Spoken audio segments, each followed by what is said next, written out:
पश्चिमी उत्तर प्रदेश में पार्टियां वोटर्स को हिंदू और मुसलमान के नाम पर बांटने की कोशिश कर रही हैं। इस वक्त हम लोग दारुल उलूम में हैं और मेरे साथ हैं यहाँ के चीफ मौलाना अरशद मदनी। स्वागत है सर आपका आज तक पर। सबसे पहले मैं आपसे जानना चाहूंगा कि ऐसे वक्त में जब चुनाव सर पर हैं और हर पार्टी मुसलमान वोटर को अपनी तरफ खींचने की कोशिश कर रही है, बीजेपी भी ये कोशिश कर रही है, आपके हिसाब से इस चुनाव में मुस्लिम वोटर्स का और दारुल उलूम का और आपका खुद का क्या नजरिया है? देखिए, मैं पहली बात तो मैं ये वादे करना चाहता हूँ कि दारुल उलूम देवबंद एक खालिस तालीमी इदारा है, इसका सियासत से कोई ताल्लुक़ नहीं है। इसलिए इलेक्शन के मौजू के ऊपर दारुल उलूम से कोई सिलसिले में आगे लाना ये बिल्कुल नामुनासिब बात है। दारुल उलूम का ताल्लुक़ इलेक्शन से कुछ नहीं। आप मुझसे पूछना चाहते हैं तो मैं एक बात कहता हूँ और वो मैं अपनी तरफ से कहता हूँ, और बात चीज़ें वो हैं कि जो मैं जमीयत उलमा की तरफ से कह सकता हूँ कि हमारा मुल्क एक सेकुलर मुल्क है और हम ये समझते हैं कि सेकुलरिज्म ही इस मुल्क की जान है। यहाँ बेशुमार अक़लियतें रहती हैं और वो अक़लियतें सेकुलरिज्म के होते हुए अपने मजहबी मामलात के अंदर आज़ाद हैं।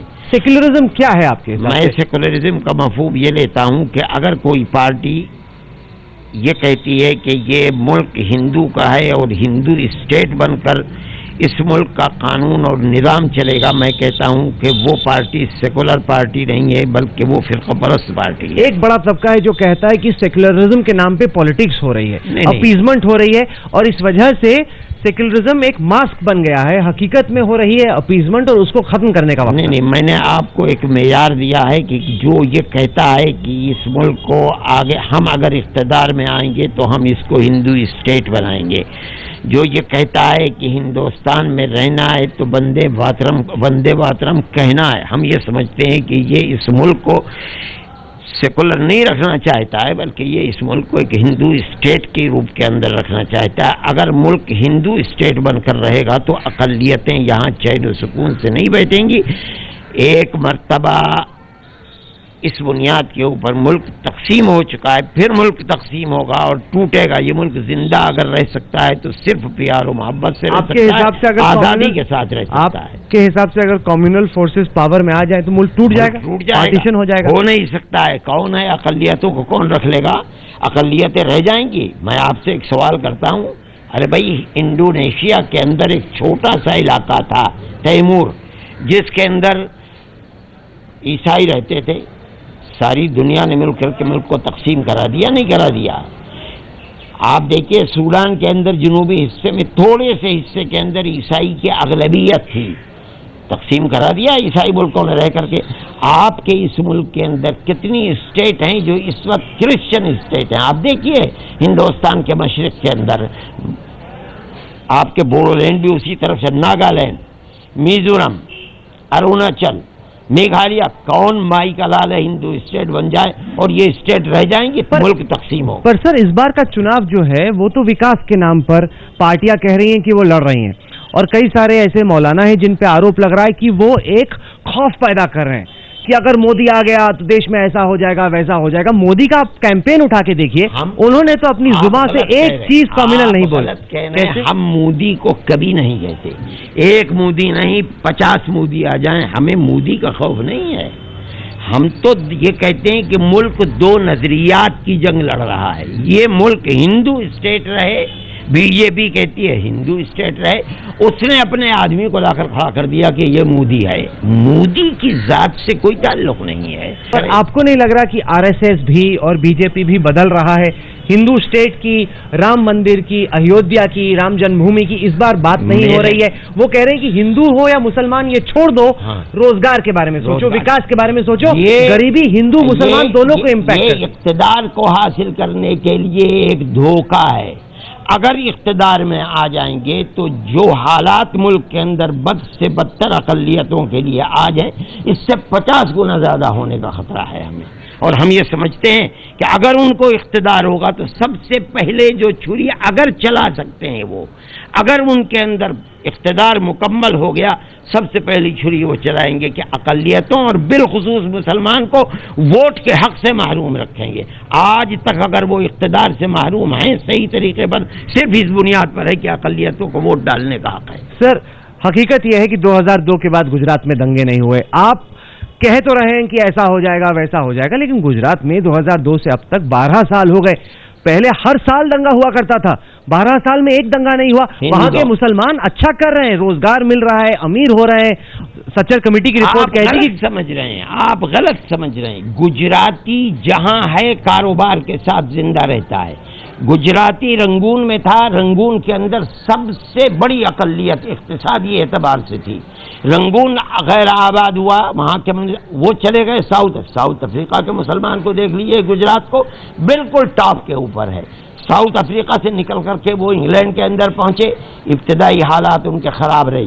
जो दिन भी गुजर रहा है वो इक्तिसादी एतबार से आगे बढ़ रहे हैं। ये उनकी अपनी जाती सलाहियत है कारोबार करने की। वो इसलिए मोदी ने क्या किया, ये बताइए कि जैसा फसाद मोदी ने किया है, हिंदुस्तान के अंदर कोई फसाद उस नौइयत का 65 साल के अंदर हुआ है? क्यों 84 के दंगे हुए, दिल्ली के दंगे हुए, भागलपुर के दंगे हुए, महाराष्ट्र में पिछले साल दंगे हुए, यूपी में मुजफ्फरनगर में तो सितंबर में दंगे हुए, 60 लोग मरे। लेकिन कोई ऐसा दंगा जिसमें चीफ मिनिस्टर से लेकर के और पुलिस एहलकार तक हर एक मुस्लिम की नस्ल कुशी करने के ऊपर लगा हुआ कोई नहीं। आप कैसे कह सकते हैं? हिंदू भी मरे, मुसलमान भी मरे, 300 हिंदू मरे थे गुजरात के। आप पैदा भी नहीं हुए थे उस वक्त से मैं दंगों को देख रहा हूँ। जमीयत उलमा से ज्यादा दंगों को देख रहा हूँ, कोई नहीं है। नहीं, आप क्या कहते हैं? पर हकीकत है कि नहीं मौलाना साहब? मैं जिस हकीकत को कह रहा हूँ उसको अपने ऊपर भुगत कर कह रहा हूँ। मैं उन हाथों को पहचानता हूँ जिन हाथों ने मुसलमानों को कत्ल। आप नहीं पहचानते। आप क्या जाने कत्ल किस चीज का नाम है?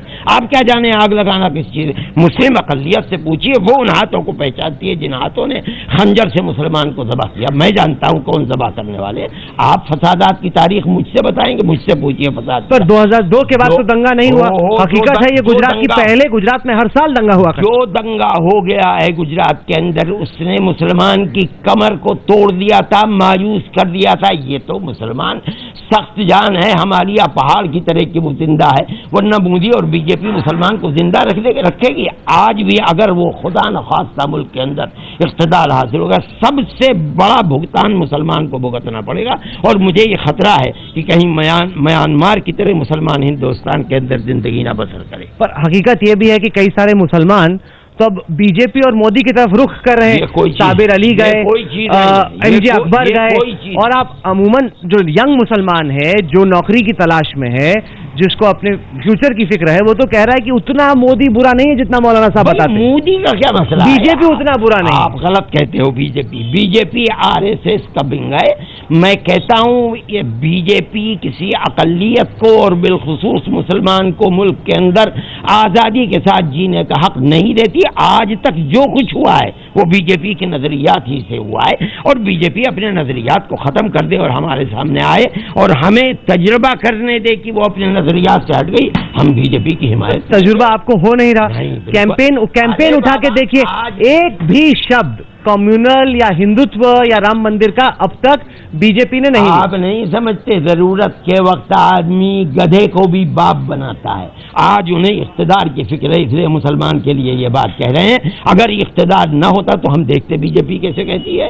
कितनी मर्तबा खड़े होकर के बीजेपी ने और मोदी ने गुजरात के फसाद के ऊपर माफी मांगी है? बताइए आप। माफी तो नहीं मांगी है तो क्या पता चला? पर वो कहते हैं कि अगर मैं गुनहगार हूं तो मुझे फांसी दे दो। ये बात नहीं है। इसका मतलब ये है कि वो शर्मिंदा नहीं है मुसलमान की नस्ल कुशी के ऊपर। अगर शर्मिंदा होते तो वो कहते कि हम शर्मिंदा नहीं। पर वो कह चुके हैं कि उन्हें अफसोस है। नहीं, ये कोई वो कहते हैं कि गम है। बीजेपी आरएसएस सब खड़े होकर के कहें कि हमसे गलती हुई है, माफ कर। आज नहीं, आज तो उन्हें जरूरत है भीख मांगने की, मुसलमान के वोट की जरूरत है, इसलिए कह रहे हैं। वो ये कह करके आम हालात के अंदर ये साबित करें कि उसका नजरिया तब्दील हो गया है, हम उन्हें गले लगा। कैसे साबित होगा आपके? इसलिए इलेक्शन के जमाने में इलेक्शन गुजर जाए, वो आए मैदान के अंदर और आकर के कहें कि हम अपने नजरिए को तब्दील करते हैं, हम उन्हें गले। पर आप माफी सिर्फ और सिर्फ बीजेपी से क्यों मांगते हैं? इसलिए से यहाँ पे सर 60 लोगों की मौत मैं कहता हूँ, आपने अखिलेश से माफी क्यों ना मांगी? मैं इसलिए नहीं कहता हूँ कि मैं पहले दिन से कह रहा हूँ कि जिन लोगों ने फसाद कराया है उनकी चैन मुजफ्फरनगर से लेकर के वहां तक जुड़ी है। वो वही ज़हनियत है जो फिरका परस्त ज़हनियत है। वरना तो एक बात है, अरे भाई सपा को इख्तिदार में मुसलमान ही लाया था। बीएसपी वालों ने भी इसको माना है और सपा वाले भी मांग। ये कैसे हो सकता है कि जिस पार्टी को इख्तिदार में मुसलमान लाया है वही पार्टी अपने पैरों के नीचे से जमीन खुद निकल, मैं करेगी ऐसा, पर हो रहा है, वो नहीं हो रहा है, उन्हीं हाथों से हो रहा है जिन हाथों के अंदर क्रिमिनल भरा हुआ है उन्होंने, वरना तो जैसी उन्होंने मुसलमान पीड़ित लोगों की मदद की है, आज तक तो 65 साल में किसी ने मदद की नहीं है। हम देख रहे हैं सर कि मुसलमान वोट जो है, जो मुसलमान बदलते हैं मौजू को। मैं कह रहा हूं, क्या आप बता सकते हैं कि किसी ने मुसीबत ज़दा लोगों की ऐसी मदद की है? तो होने क्यों दिया? मैं दूसरा सवाल पूछता हूं, ठीक है, होने क्यों दिया? वो मैं कहता हूं, वो मैं कहता हूं और मैं कह भी चुका हूं कि तजुर्बा नहीं था इसलिए गलती हो गई एक लड़के का। ये तो बहाना है, मोदी भी कह सकते तजुर्बा नहीं था, जुम्मे के जुम्मे हुए थे, मेरे को सीएम बने। मोदी बड़े आदमी है सर, अखिलेश सीएम है, बड़े सब देश के सबसे बड़े राज्य के सीएम है। कितने दिन के अंदर उसके ऊपर मैं उनसे भी कह चुका हूं और आपसे भी कहता हूं, मैं कांग्रेसी हूं, मैं उनकी पार्टी का आदमी हूं, लेकिन मैंने कोई उधार भी नहीं खा रखा कि मैं उनकी हर बात को गलत ही कहूं। मैं ये कहता हूं कि जैसी उन्होंने मदद की है वैसी किसी ने मदद नहीं की है। कांग्रेस ने 10 साल हो गए यूपीए के, क्या आपको लगा मदद की मुसलमानों की?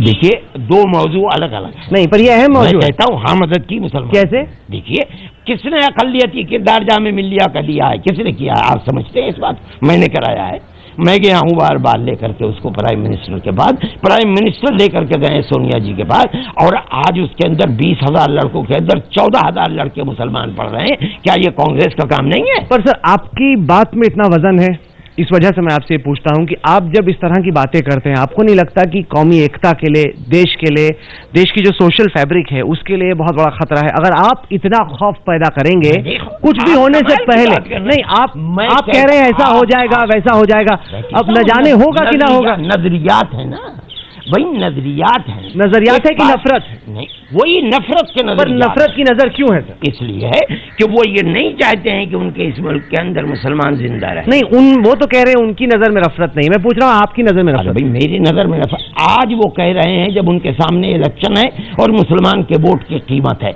इससे हट करके 3 महीने के बाद वो इसका प्रचार करें तो मैं कहूंगा कि हकीकत है, और अगर नहीं करते हैं इलेक्शन के अलावा तो मैं समझता हूँ झूठ है, झूठ है, झूठ है।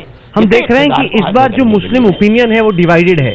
कुछ जो बहुत बड़े इन्फ्लुएंशियल मौलवी हैं वो बसपा के पक्ष में हैं, कुछ समाजवादी पार्टी के शाही इमाम जामा मस्जिद के कहते हैं कि कांग्रेस से सोनिया गांधी उनसे मिल के आई, सब डोरे डाल रहे हैं मुस्लिम वोट पर। ये बताइए, वो डोरे डाल रहे हैं, बीजेपी वो डोरे डाल रही है नहीं डाल रही? आप ये तो बताइए।